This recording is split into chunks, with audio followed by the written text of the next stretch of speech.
Where do we keep the places we once called home? That's a question I've been sitting with lately. I moved 3 times in the last decade, and sometimes I wake up uncertain which ceiling I'll see. And yet certain places stay with us. Not the recent ones necessarily, but the older ones. The ones from childhood. My grandmother's kitchen. I can still feel the linoleum under my feet. Around 1658, Johannes Vermeer painted a street in Delft. Not a grand canal, not a famous landmark, just houses. I've seen that painting, the little street. It's so quiet, almost like you're looking through someone's window into an ordinary afternoon. For centuries, no one knew where exactly in Delft it was. Scholars debated. Some thought he invented it, combined buildings from different places. Did they ever find it? In 2015, Professor Frans Grijzenhout discovered old tax records, detailed measurements of every house along every canal in Delft. He matched the widths, the passageways. The house on the right belonged to Vermeer's aunt. His aunt? His mother and sister lived across the canal. He painted his family's neighborhood. So he wasn't painting just any street, he was painting memory. The worn bricks, the whitewashed walls, the woman sewing in the doorway. This wasn't observation, it was belonging. I wonder if he knew when he painted it that he was preserving something he would lose. Psychologists have a name for what Vermeer captured. They call it place identity, the idea that physical environments become woven into our sense of self. So the places we inhabit become part of who we are? According to Igor Knez, yes. In 2006, he studied what he called autobiographical memories for places. He found that the places we remember most vividly are often childhood environments, courtyards, stairwells, the street where we played. Not just backdrops then. He called them thematic pathways, organizing threads that guide how we understand ourselves. We don't just remember places, we remember through them. That explains something I've noticed. When I try to remember my childhood, I don't start with events. I start with rooms.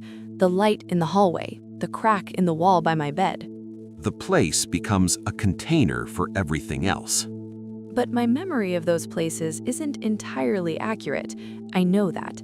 Details have shifted.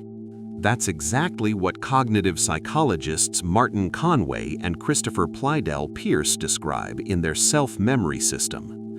Autobiographical memories are not recordings, they're constructions. Constructions?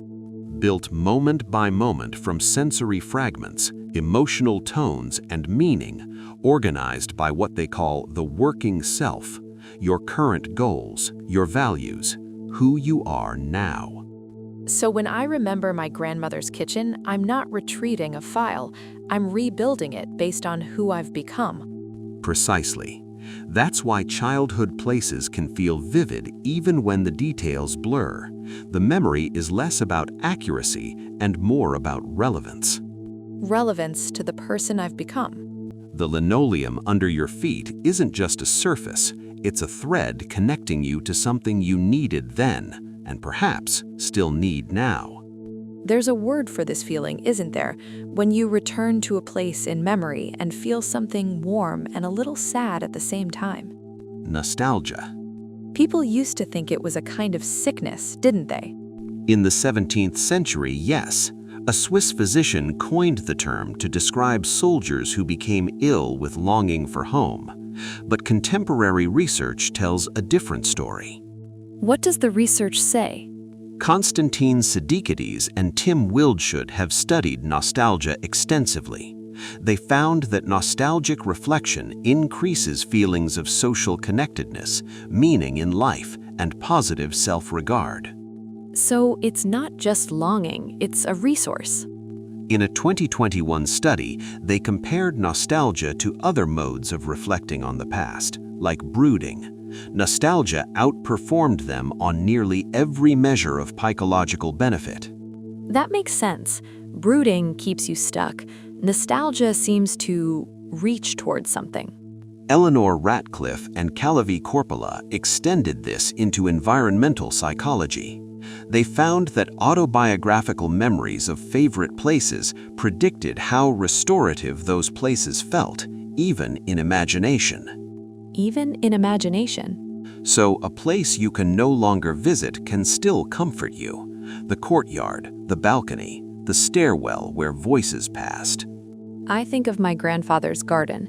He's been gone for 20 years and the house was sold, but when I close my eyes, I can still walk through the rows of tomatoes. I can feel the sun on my neck.